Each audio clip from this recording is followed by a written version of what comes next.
delegates who are here thanks to the generous support of the Voluntary Technical Assistance Trust Fund to support the participation of least developed countries and small islands developing states in the work of the Council and the donor countries. The delegates are from Antigua and Barbuda, Benin, the Gambia, Guinea-Bissau, Madagascar, Malawi, Maldives, Mali, Micronesia, Nauru, Suriname, Togo, and the United Republic of Tanzania. We look forward to your participation. The more participation we have in this Council, the more relevant work we have. Excellencies, colleagues, allow me to quickly address a few organizational and procedural matters. During the organizational meeting on 5th June, we discussed the draft program of work for the 53rd session. This program is on the extranet. If everything goes well, this session will take place over 4 weeks from June 19th till July 14th. Let me remind you that the 29th June is a UN holiday and there will be no meetings of the Council that day. We have a very busy workload ahead of us, and the program of work for this session is a living document, and I encourage everyone to regularly check the SCIT website and application for the latest updates. Colleagues, this session includes an interactive dialogue on the written update of the High Commissioner on the overall situation of human rights in Myanmar, and an interactive dialogue on the oral progress report of the Special Rapporteur on the situation of human rights in Myanmar. On 13th January of this year, the Bureau discussed the question of the representation of the Republic of Myanmar in the Human Rights Council and noted that the situation of conflicting registrations had remained unchanged since 2021. As was done over the past 2 years, the Bureau noted that pending a decision by the General Assembly on the representation of Myanmar, the Council Secretariat would not be in a position to process requests regarding the participation of anyone as part of the delegation of Myanmar in the Human Rights Council in 2023. During its most recent meeting on June 13, the Bureau acknowledged that the General Assembly still had not made a decision on the representation of Myanmar. Therefore, Myanmar would not be represented in the Council's 53rd session. In line with the decisions taken by the Council since 2021, the Bureau agreed to propose to the Council that 2 interactive dialogues on Myanmar that are scheduled to take place during the 53rd session proceed as scheduled without the participation of the concerned country. I now seek the agreement of the Council on the proposal that the interactive dialogue on the written update of the High Commissioner on the overall situation of human rights in Myanmar and the interactive dialogue on the oral progress report of the Special Rapporteur on the situation of human rights in Myanmar proceed as scheduled without the participation of the country concerned. Such a proposal is made on the basis that this exceptional circumstance does not set a precedent for the future. Are there any members of the Council wishing to comment on this proposal?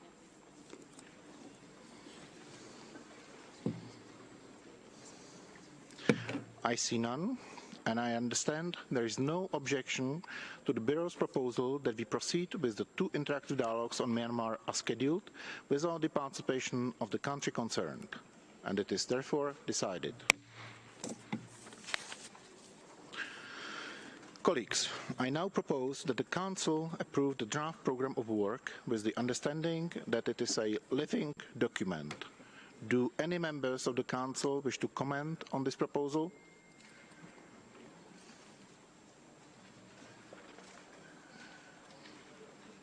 I see no objection, and the program of work for the session is approved. It is so decided.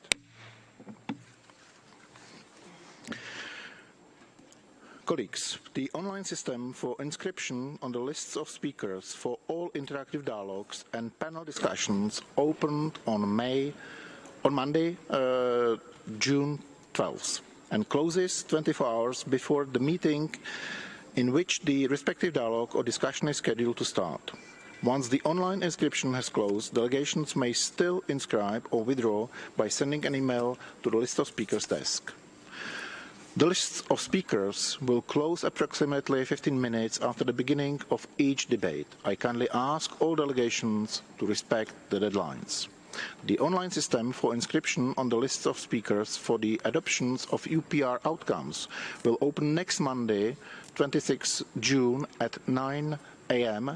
and closes on Thursday, 29 June at 6 p.m. No inscriptions will be possible after this deadline. Once again, let me remind you that June 29th is a UN holiday, so I invite all interested delegations to register on time so that any technical difficulties can be solved before the deadline. For national human rights institutions and non-governmental organizations, the list of speakers for all debates opened on Tuesday, June 13th. May I request all participants to upload the Word version of their oral statements through the online system for the list of speakers. I would like also to encourage you to respect the speaking time limits. As I did in the last session, I will begin our meetings on time and strictly apply the speaking time limits. Excellencies, colleagues, allow me to recall that the deadline for the submission of draft proposals for the 53rd session is set for Wednesday, 5th July at 1 p.m. The submission of a proposal after the submission deadline needs prior approval of the Council before it is registered by the Secretariat. Any request for extension would be approved by the Council only under exceptional circumstances and for a maximum of 24 hours. I encourage sponsors to table draft proposals as early as possible to help other delegations as well as the Secretariat. Let me also underline that in accordance with Resolution 5/1, delegations are invited to conduct open-ended informal consultations to secure the broadest possible support for their initiatives. At least one open-ended informal consultation should be held on each draft resolution and/or decision before it is considered for action by the Council. In the interest of ensuring the effective participation of all stakeholders in the work of the Human Rights Council, I encourage main sponsors of draft proposals to share draft texts with civil society organizations and other observers that follow informal consultations. Excellencies, colleagues, a constructive, safe and respectful atmosphere is essential for the Council's sessions. The Council's mandate holders are sometimes subjected to personal attacks or threats in the course of their work. Let me reiterate that disagreements with the mandate holders and their reports can always be expressed, but it is unacceptable that they are insulted or personally attacked or threatened when discharging their mandates. As President, I will support them against any inappropriate attack. Along the same lines, the active participation of representatives of civil society and national human rights institutions is part of the foundation of the Human Rights Council. As President, I will follow up on all reported allegations of acts of reprisal and intimidation committed against individuals or groups who have cooperated with the Council, its mechanisms and procedures. I call on everyone to take all necessary steps to prevent such acts in the first place and to ensure that they are promptly and seriously addressed in case they do occur. With regard to the accessibility of our work, let me remind you that there is a focal point for accessibility within the Secretariat. Delegations are requested to upload their oral statements in Word format so that they can be accessible to persons with disabilities. Please note that speeches uploaded in PDF or another non-accessible format will not be posted on the extranet. I would also like to invite delegations to consider requesting the accessibility of mandated panel discussions to ensure live captioning and sign language interpretation. Colleagues, I wish to emphasize that the United Nations, including this Council, has a zero tolerance for any form of harassment, including sexual harassment. The UNOC Director General has pledged to implement the Code of Conduct to prevent harassment, including sexual harassment, at UN system events. Let me recall that I have appointed Her Excellency Usha Chandni Dwarka Kanabadi as gender focal point to assist with the implementation of the Code of Conduct in the Council. All complaints will be dealt with promptly. I will stop here with technical and organizational information. Excellencies, dear colleagues, now I declare open agenda item 2 entitled Annual Report of the United Nations High Commissioner for Human Rights and Reports of the Office of the High Commissioner and Secretary General. This agenda item will remain open throughout the session. Let me remind you that the interactive dialogue on the annual report is scheduled to begin tomorrow morning. I now have the pleasure to give the floor to the High Commissioner for Human Rights for his presentation. Mr. President, Excellencies, distinguished delegates, when the first Secretary General of the United Nations, Trygve Lie, laid the cornerstone of the New York building that was to house the United Nations, it contained a copy of the Universal Declaration of Human Rights. Human rights are literally the cornerstone of the United Nations. Since then, states have established an ecosystem of international human rights bodies. Among them, the 10 treaty bodies, this Human Rights Council, with its universal periodic review, investigations, and special procedures experts, and my office. We are now at a critical juncture, 75 years after the adoption of the Universal Declaration of Human Rights and 30 years after the Vienna Declaration. Against the backdrop of flaring conflicts, the Sustainable Development Agenda dangerously off track, and environmental harm threatening humanity. International cooperation is vital so that we can advance human rights. This is what the United Nations Charter puts forward as a premise. And it is why before this Council session, I will focus my statement on cooperation between member states and the ecosystem of international human rights bodies. A lifeline which is strong because it is made of many cords bound together like a sailor's rope. Active cooperation weakens that lifeline's force. Mr. President, engaging with a stable field presence of my office is a hallmark of states that are constructively cooperating to advance human rights. 95 states or territories accommodate human rights field presences, and when this statement is uploaded to our website, they will be listed. I pay tribute to their engagement. Let me give you a few examples. Colombia recently extended our field presence to 2032. Our work has considerably contributed to the cause of peace, to greater protection of the civic space, to accountability for crimes committed during the armed conflict, as well as a victim-centered approach to transitional justice. Colombia has also recently renewed country visits by the Council's special procedures and engages constructively with treaty bodies. We will continue to work on police reform with the government to efforts to protect human rights defenders and to responses to continuing violence. The news that 4 Huitoto children were rescued earlier this month after surviving alone in the jungle for 40 days was uplifting, but it was also a reminder that many, like their family, are still being forced to flee the violence of armed groups. In Honduras, our country office works with the authorities and civil society on justice, on legislative review, land-related conflicts, among other issues. We are also assisting the creation of a human rights compliant development model that aims to reduce inequalities, poverty, and works on environmental damage. I remain concerned about conflicts regarding access to land, including in the Bajo Awan region, and attacks against human rights and environmental defenders, such as the murder last week of yet another environmental defender months after his brother and another activist were killed.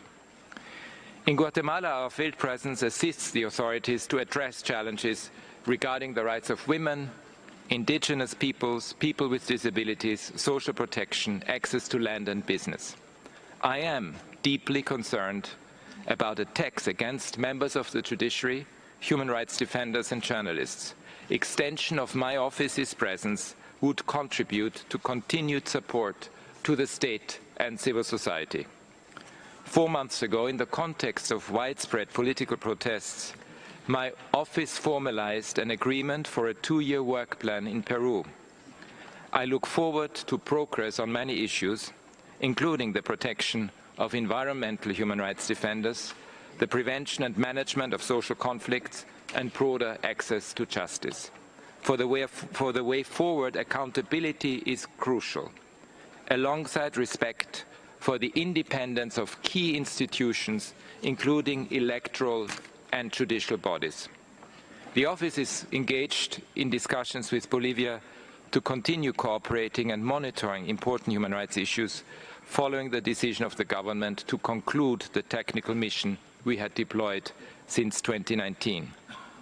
Uganda has chosen not to renew the mandate of our country office, to my profound regret.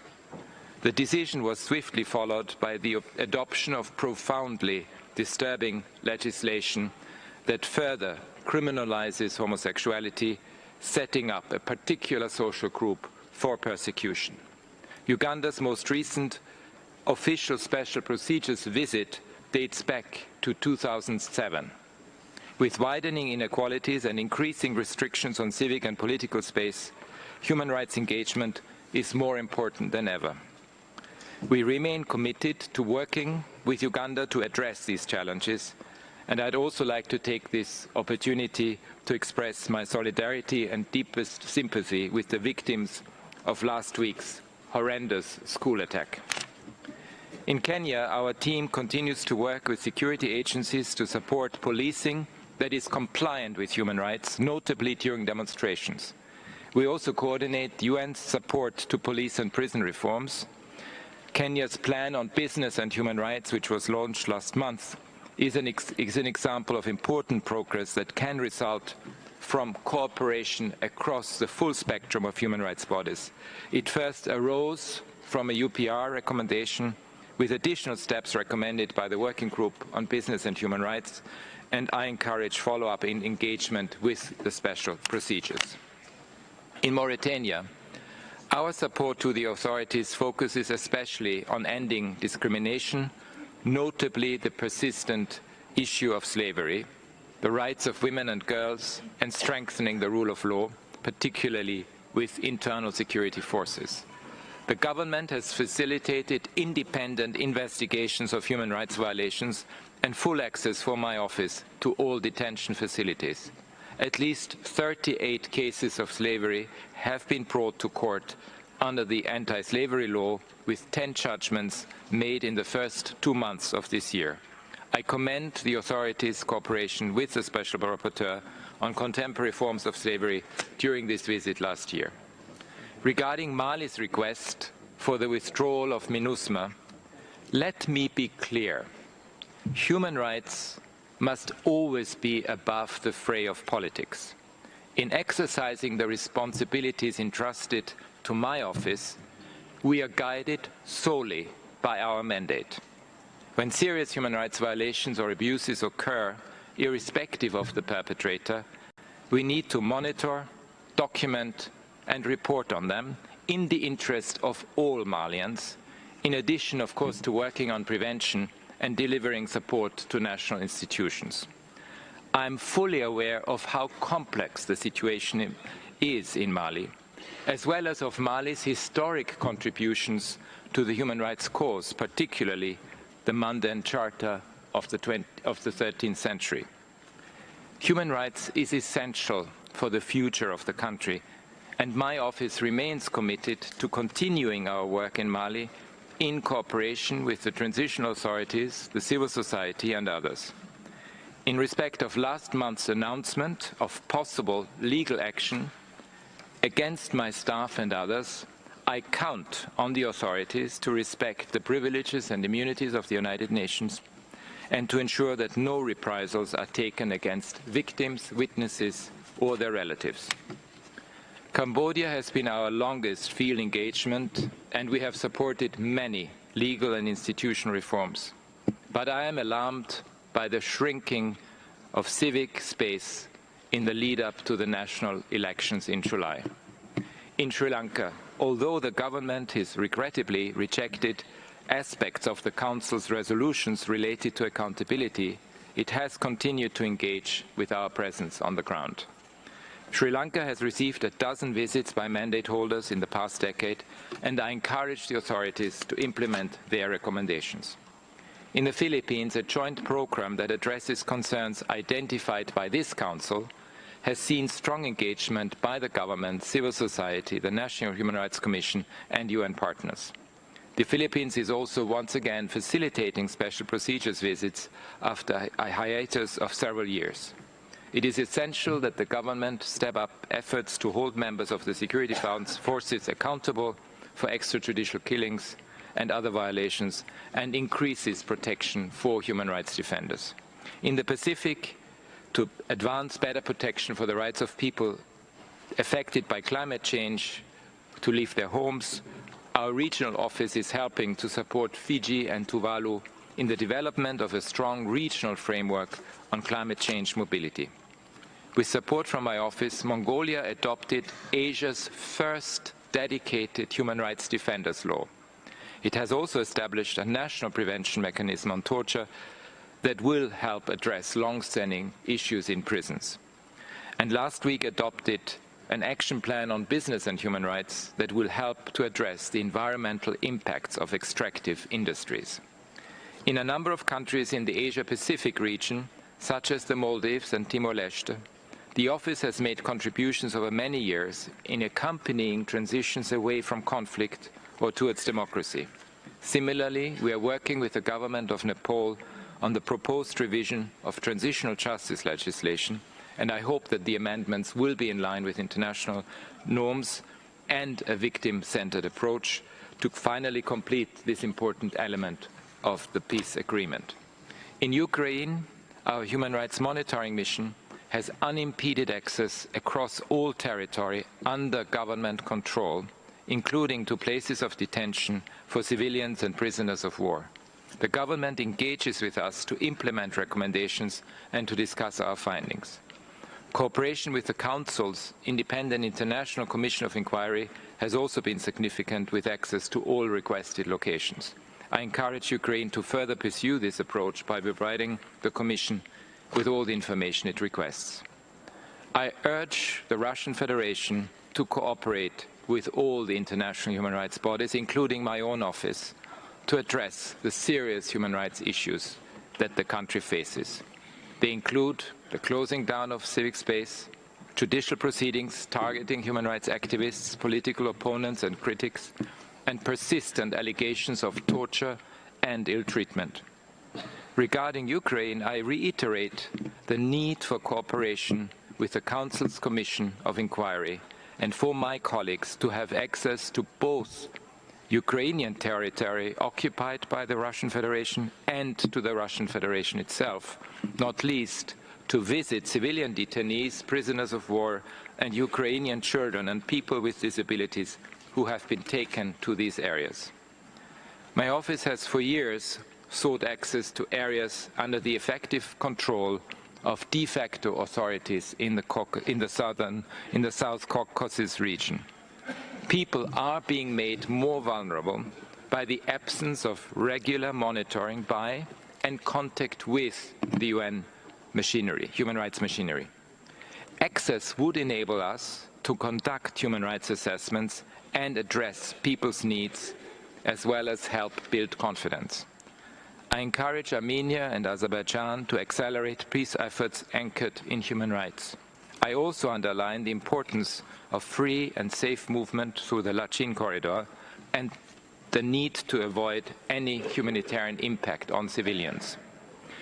I'm deeply worried about the deteriorating human rights situation in Afghanistan, where the Taliban de facto authorities have dismantled the most fundamental principles of human rights, particularly for women and girls.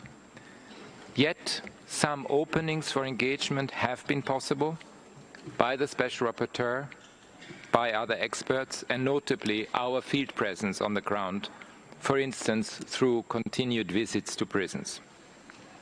Iran continues to engage formally with my office including on issues pertaining to discrimination against women and girls, accountability for severe human rights violations, and imminent executions.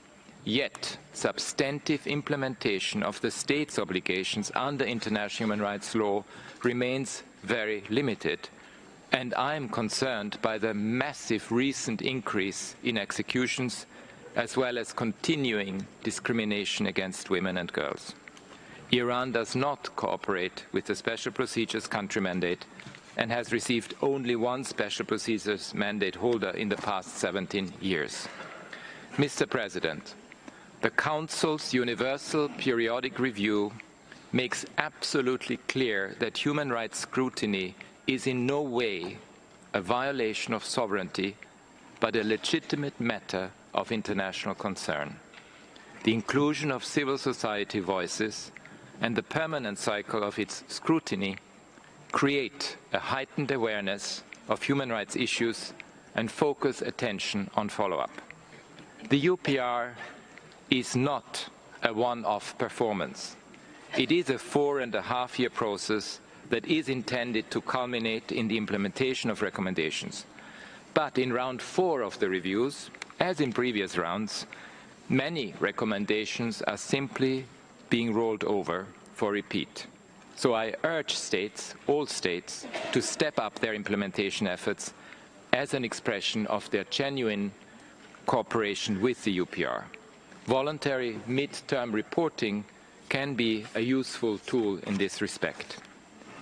The Council has also established 59 special procedures mandates and 14 investigative mandates.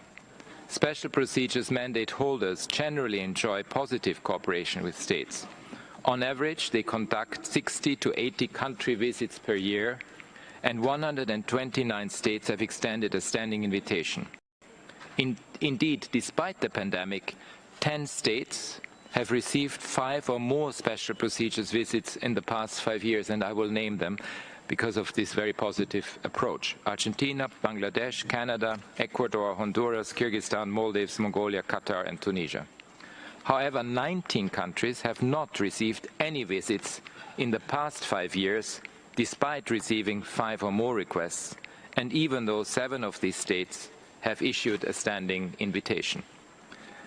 I'm deeply concerned, and you have mentioned it yourself, Mr. President, that several mandate holders have been subjected to personal abuse and threats. These attacks undermine the Council itself. Any hate speech or incitement to violence against mandate holders, online or offline, is unacceptable.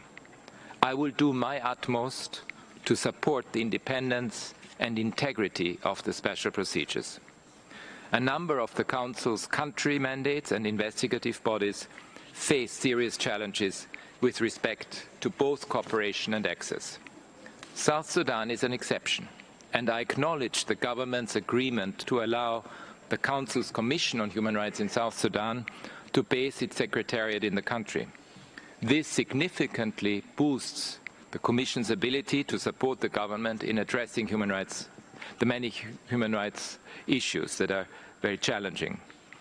Regrettably, reported violent incidents affecting civilians rose by 12% in the first 3 months of this year, and there has been little action by the authorities to hold perpetrators to account, while senior government officials allegedly implicated in serious crimes remain in office.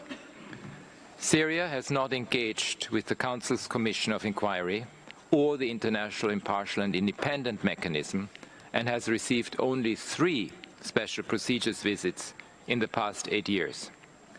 While Syria does engage with my office here in Geneva, it has not cooperated with our office in Beirut since 2011. The human rights situation remains dire.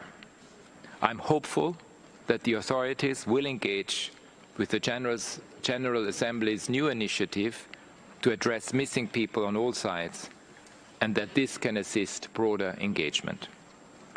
Eritrea has rejected engagement with the Special Rapporteur in Eritrea, as well as the preceding Commission of Inquiry and the joint OHCHR Ethiopian Human Rights Commission investigation. No special procedures visit to Eritrea has ever taken place, and yet the country is a current Council member. I ask Eritrea to change course and to engage with the full spectrum of human rights bodies. Ethiopia has cooperated with the office, enabling us to deploy international human rights monitors to the north. I also note the potential for cooperation on development of a comprehensive transitional justice policy. However, Ethiopia does not engage with the International Commission of Human Rights experts established by the Council, and I continue to encourage such engagement ahead of its report.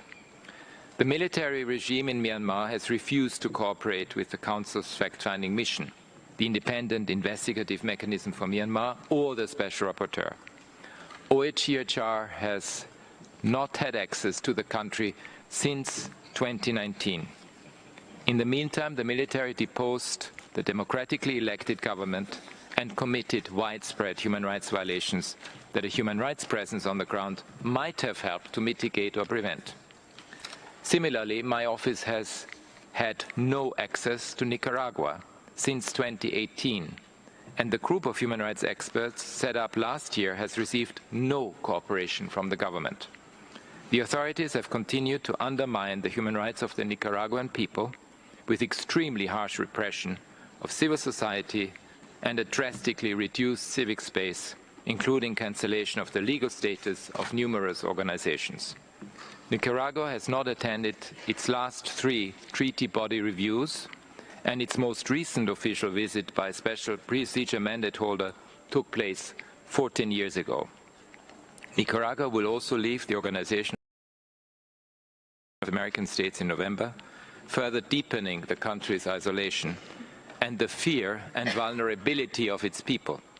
I reiterate the readiness of my office to engage with the government, as expressed in 2 letters that I sent to the Minister of Foreign Affairs, which remain unanswered. The Democratic People's Republic of Korea has also isolated itself from many possibilities of engagement with the UN human rights system.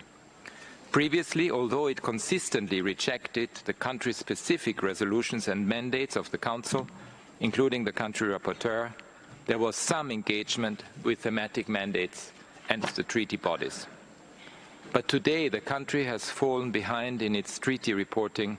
There has been no special procedures visit since 2017, and OHCHR Office of Technical Assistance have not been followed through.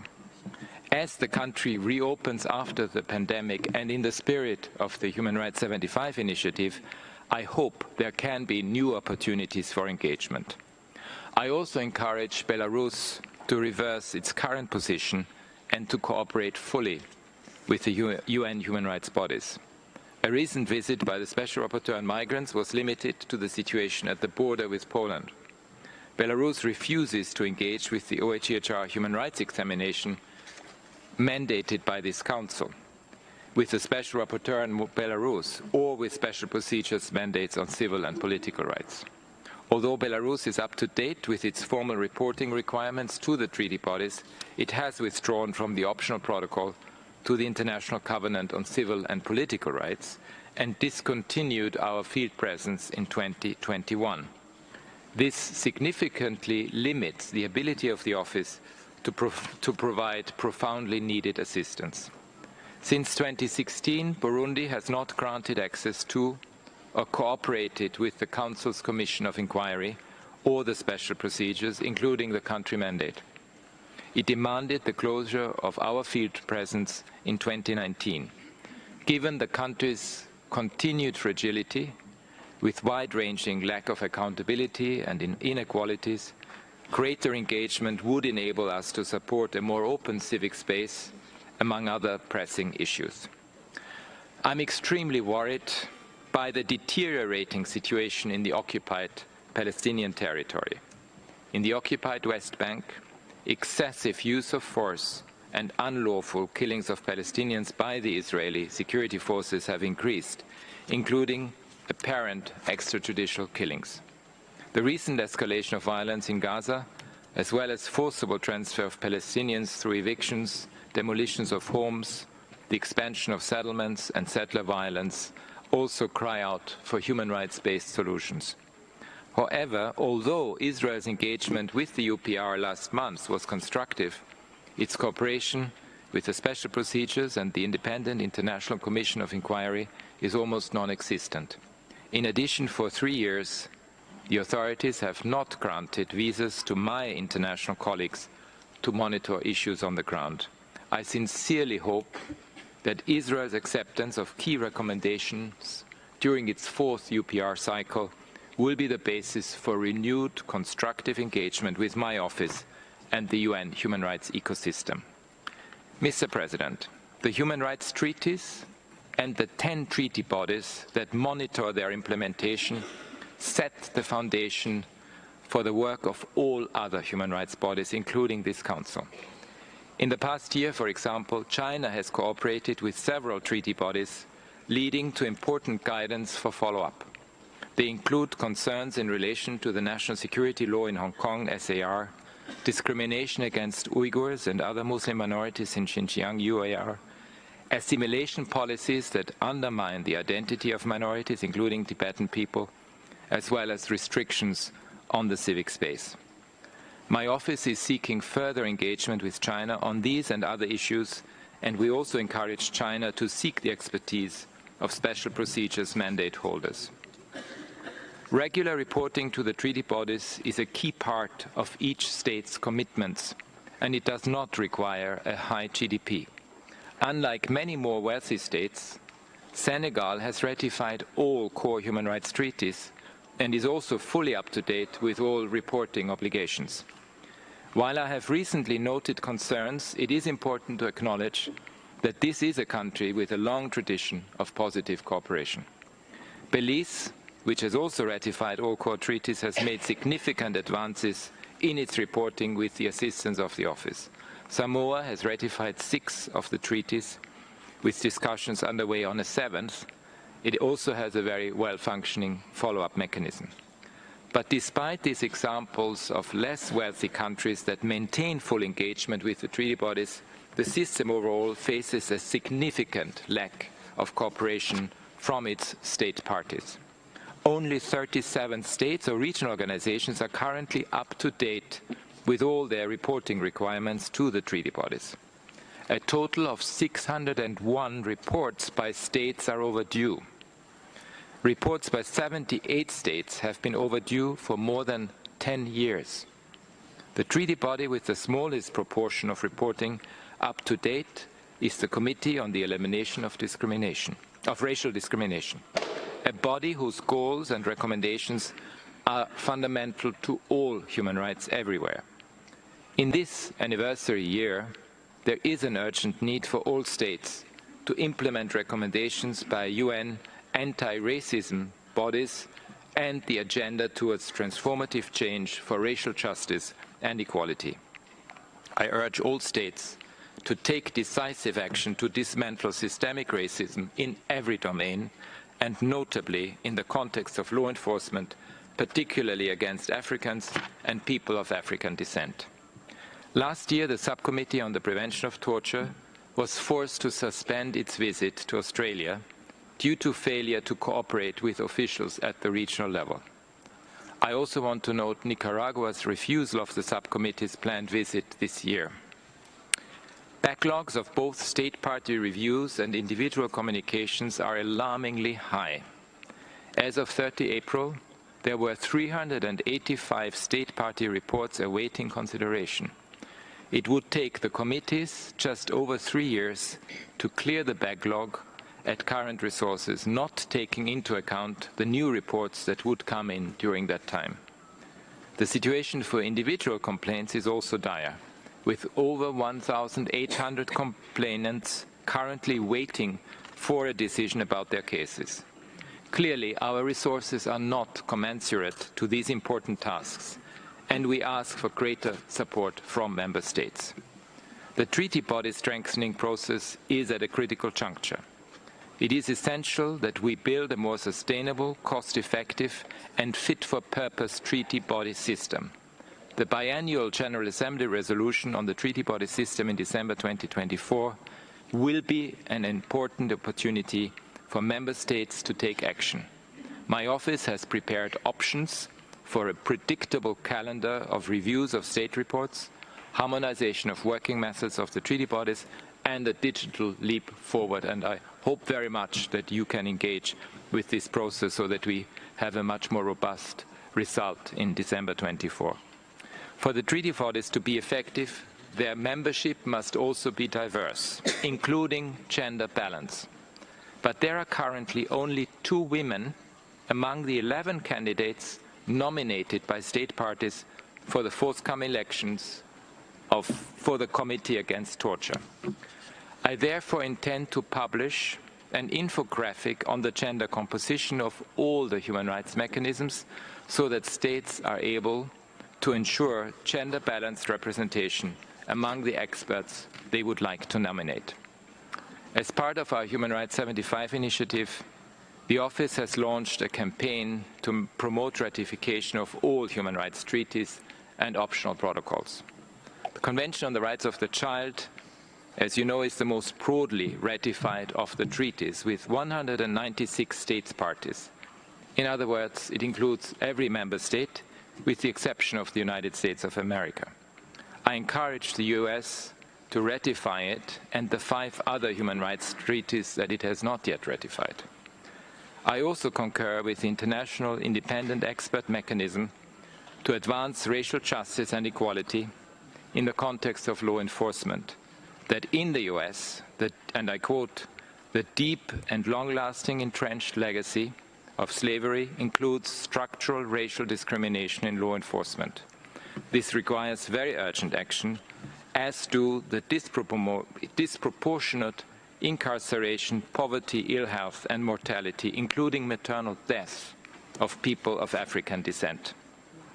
Mr. President, attacks on people for their cooperation with the United Nations are a particularly insidious form of non-cooperation and can have a chilling effect across the civic space.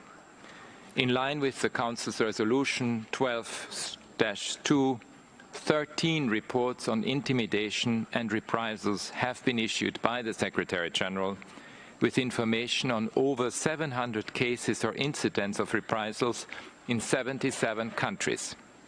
The 2022 report includes allegations of incidents in 42 countries. 12 of those states are current members of this Council.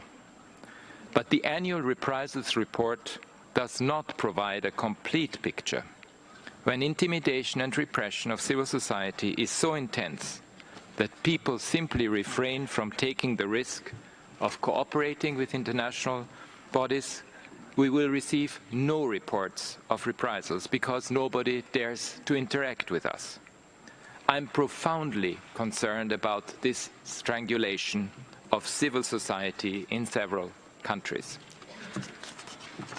30 years ago, the Vienna Declaration paved the way for the creation of my office, which is at the core of the UN human rights ecosystem.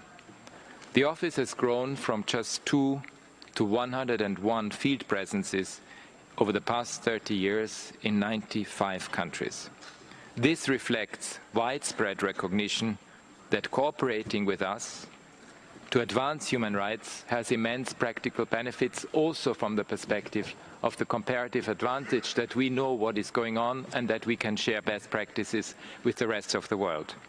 We would like to scale up engagement, and I'll give you a couple of examples. In Brazil, in Central Asia, in Ecuador, in Kenya, in Mozambique, the United States, as well as the Caribbean region. I also believe that it is important for us to establish a presence for the first time in China and India, 2 countries which together comprise more than 1/3 of the world's population. It is vital that the Office steps up our work in humanitarian situations which almost invariably trigger or greatly exacerbate human rights concerns. Our guidance must be more deeply integrated into all aspects of early warning and early action, of planning and preparedness, and the UN's operational response to conflicts and disasters. I also look forward to your active support for our Human Rights Advisor Program.